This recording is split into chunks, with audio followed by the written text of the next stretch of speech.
Well, this week we're helping you to lose the excess Christmas pounds with our sugar-free diet and fitness plan. Sugar's not just in sweets, of course, it can also be in so-called healthy foods that you might not expect. I know our 3 GMB viewers who've taken up our sugar-free challenge went to the home of the healthy in Hollywood to find out about the hidden, not one particular healthy person. They're all over there. They are, apparently. They've been finding out about the sugars which are hidden in our diets with the help of our chef, US dietitian, Cheryl Forberg. California, home to the health conscious. From gluten-free to sugar-free, Los Angeles has foods to cater to every type of healthy living. So what better place for our ladies to learn about improving their eating habits? Your burger. There's nothing in here but calories and starch. No nutrition at all. Between your ketchup and your fizzy drink, this is how much sugar is in your meal. That's almost 100 grams of sugar, which is double the recommended daily amount. In Carla, I have sweet and sour chicken, chicken chow mein, and white rice. 25% of the calories in your meal are from sugar. My initial reaction was my kids, because I give them takeaway 3 times a week. I thought I'd do like the Brits do and have a flask of tea. Does anyone take sugar? I have 2. And how many cups of tea do you have a day, Laura? At least 3. That's 2 heaping teaspoons times 3 cups a day.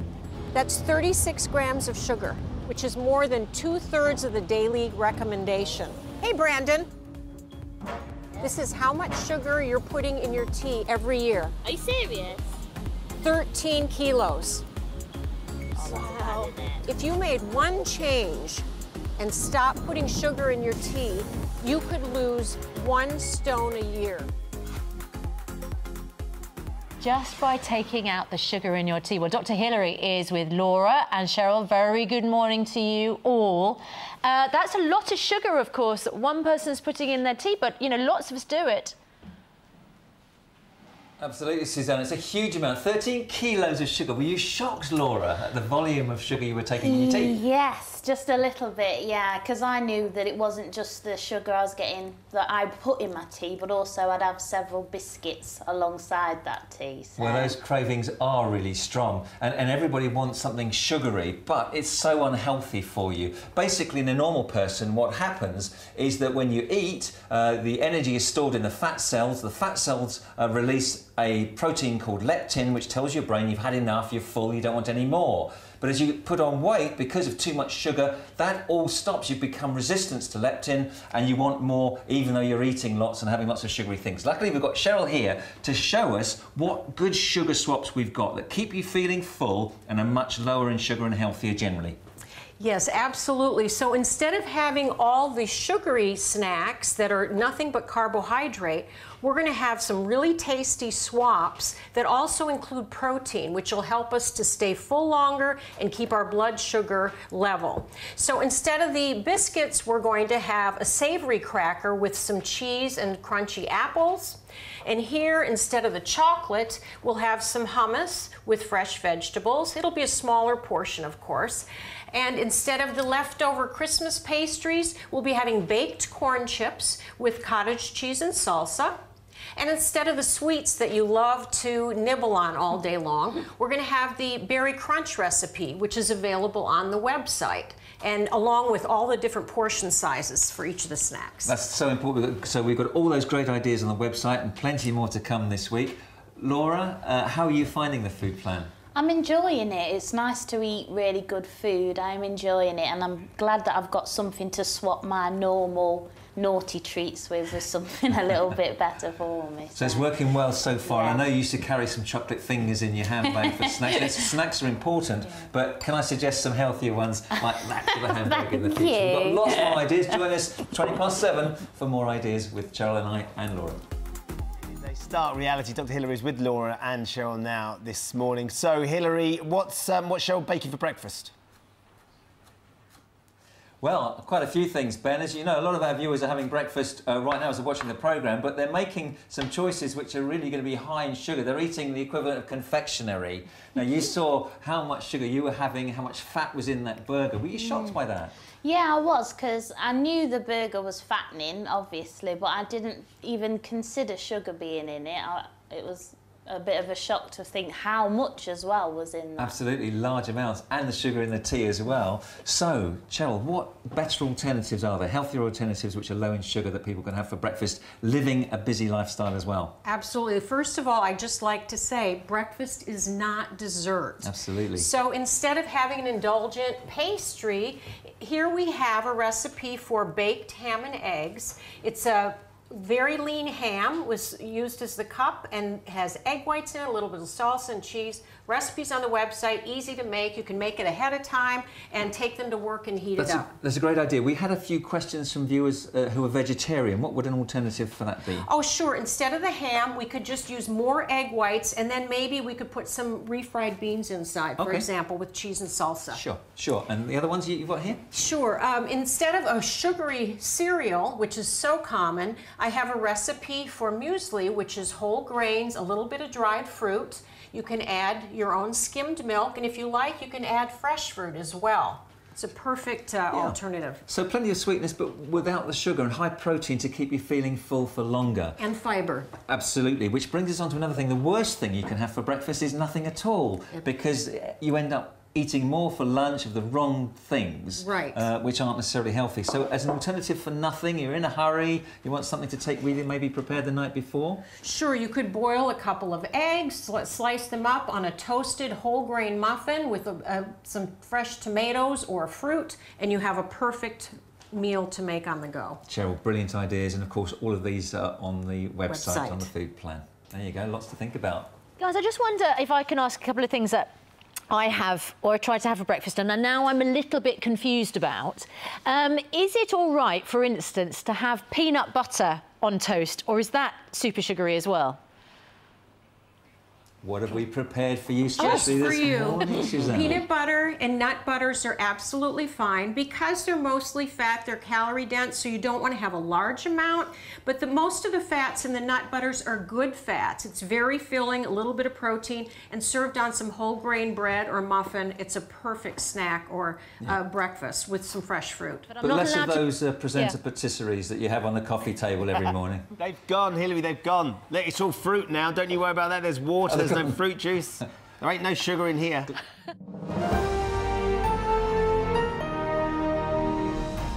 So, all this week we're encouraging you to take up our sugar-free GMB challenge to try and help you lose a little bit of weight and feel great. Let us know how you're feeling. Are you feeling great? I do feel, well, you know, I'm feeling great because, you know, it's Wednesday and things are good. But the thing is, you don't normally... I'm just talking specifically about the diet, actually. I mean, it's lovely to hear you're feeling great. I think that's the first time you've been quite after my health. No, but you don't eat a lot of sugar, do you? No, I don't, as a rule. So it's not really a challenge for you to take it out of your diet? No, but I have been intrigued, and we had the shopping came last day, and I've been intrigued by the amount of sugar that there is in all the products that we usually had just come out at home, particularly cereal, what we were talking about yesterday. Supermarket shelves, of course, filled with food, stacked with hidden sugars, and Cheryl Forberg is here to go through some of the culprits and some of the alternatives. There really is, and this is something that we've experienced as the food going through food. So much hidden sugar in supermarkets, isn't there? There is, and you really have to learn to become a label detective. Every packaged food has a nutrition label, and what you want to look at here is the carbohydrate, and then below that, the grams of sugar. So we're trying to find 5 grams or less of sugar per 100 gram serving, which equates to a teaspoon. OK, so we've got some examples here. Now, I've got the bad basket. This is just a typical ready meal. This is pulled pork and rice ready meal. This is 7.3 grams of sugar per 100 grams. Altogether, there's 6 teaspoons of sugar in this dish. Exactly. Exactly. So what we're looking for is an example similar to what Susanna has here, which has 1/3 of the sugar of this one. Yours has white rice. The other thing we're trying to avoid here is the white stuff. Avoid the white stuff. White rice, white pasta, white sugar, white flour. Try to avoid that. So that's a good alternative. OK, let's go to pasta sauce, something that we go through loads in our house because, of course, we've got two boys that love pasta. Typical example of pasta sauce, this one's got 7 grams of sugar per 100 grams. So in this entire jar, there is 7 teaspoons of sugar. Right. As an alternative? As an alternative. Most of us keep tins of tomatoes in the cabinet, so you make your own. It takes minutes. Throw some olive oil in the pan, a little garlic, some of the Italian herbs, and a tin of tomatoes. There are only 2½ teaspoons of sugar here, and it's probably half the price of a bottled jar of sauce. Right, this was the shocker for me, because it's fat-free yogurt. Typical example, this has got 13.7 grams of sugar per 100 grams. There's 12 teaspoons of sugar in this whole pot. Right, right. And so what I recommend is getting the fat-free, plain Greek style yogurt. The Greek style has twice the protein, half the carb, same amount of carbohydrate, but a very small amount of sugar, a teaspoon. And just add your own fruit. Stir in a mashed banana, your own berries, and it tastes better. That's the way to do it. It's fresher. It's the natural sweetness, isn't it? All right, Cheryl, thank you so much.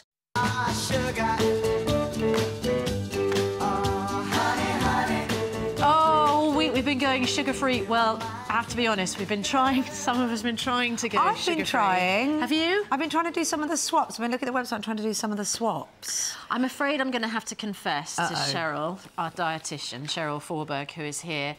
I did have a... I'm probably not alone. I hit the tin of Highland shortbread yesterday because it was still there from Christmas. The trouble is, that's she's just nodding, Susanna. She's not giving you any kind of forgiveness or reprieve. I know, you're right. Just a kind of... It happens. I'm not absolved. You're not cleared of that one. It is Friday, of course, so we're talking about takeaway food. You can still eat great, tasty food, as Cheryl showed our 3 recruits when we took them to LA to go sugar-free. Yes, I'd probably go sugar-free if I was out there. Let's have a look.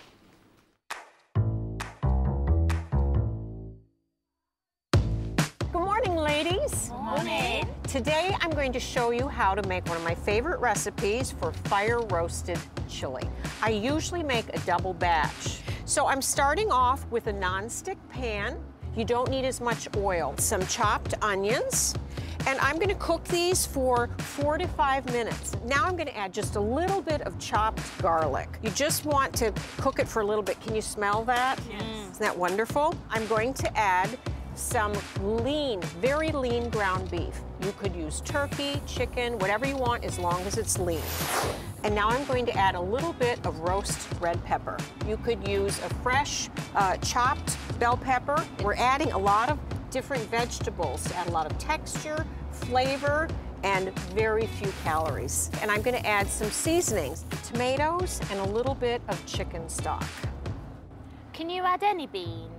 You can add any kind of beans. You can add dark kidney beans, white kidney beans. You don't want to add baked beans because there's a lot of sugar in that sauce. So the last thing I'm going to do is add a little bit of chopped coriander.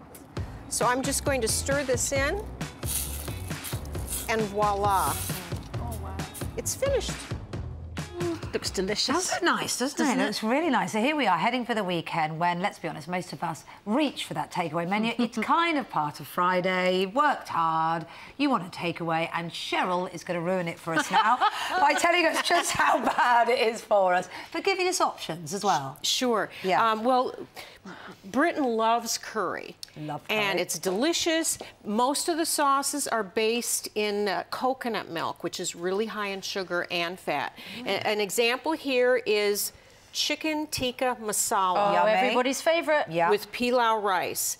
This particular dish has 7... I love this bit. The equivalent of 7 teaspoons of sugar. Wow. That is a It's lot, loaded. isn't it? And a lot of fat. That's how a lot much of sugar? saturated fat. That's quite between bad, the isn't 2 dishes, yes. Goodness me. my Right, you goodness. have Okay. prepared an absolutely delicious alternative. Now, is this something that you've made, or is this something I can order on my takeaway menu? These are things that you could order on your takeaway menu. Okay. So what you want to look for are sauceless or dry items, because most of the Indian things are based in with the rich coconut milk, which is very sweet. So what we have here is tandoori chicken, which is a really lean protein roasted in a hot oven. So that's really delicious with a lot of spices. And also you want to have the curried vegetables that are also dry without sauce. So that gives you a little bit of sauce in a way, doesn't it? Because otherwise you don't want it totally dry. Yeah, there will be a little bit of broth in there, a little bit of oil. Right, but you none might of the want to milk. ask them to go light on the oil, but it's Okay. loaded with flavor. flavor. And the other thing that you want to avoid is the mango chutney. Okay. There are about 2 teaspoons of sugar in just a dollop of the chutney. If you choose Chinese on a Friday night rather than Indian, talk us through the culprits and the alternatives. Yeah, this is the sweet sour chicken here. And by the way, these numbers come from a government database that took examples and they averaged them out. So this dish, the sweet and sour chicken with the rice, fried rice, has the equivalent about 13.5 teaspoons of sugar, which is 20 grams more than the recommended. Whoa! Ooh, that looks pretty bad. Exactly. Than the recommended daily amount for a woman. 20 grams more than the daily amount. But you can order soup. Hot sour soup is a great alternative. It's a really flavorful broth. There are prawns in here, chicken, vegetables. So you can get the flavour hit, the spice hit. But you really want to avoid the rice. And if you have to have the rice, at least ask if they have brown rice. They tend to give you so much. A handful or 100 grams is all you need in a serving. And brown rice is loaded with fiber, much more filling and better for your blood sugar. Look at that amazing pizza. Yes, what we have here is a double-crusted meat feast. There's cheese inside the crust. We have chicken and pepperoni that are tossed in a sweet sauce, and it's just loaded with all sorts of cheese and rich meats. I'm so hungry this morning. One slice of this pizza has 1.5 teaspoons of sugar, and if you're feeling greedy and you have to go on a binge and eat show the us how whole bad thing, it is. this is equivalent to about 11 teaspoons. Wow. In a pizza. Yeah. Who knew? The alternative is smaller. Is that the only reason why it's better for you? No. The other thing is that it's really hard to have a healthy pizza. The crust is made of white flour. We're trying to avoid the white stuff. So ask for the thinnest crust you can have. Sure. Minimize that and try to have a vegetable topping. We've got aubergine, artichokes here, roasted peppers. Have a slice or two and have a big green salad with it. Okay. Cheryl, thank you so much.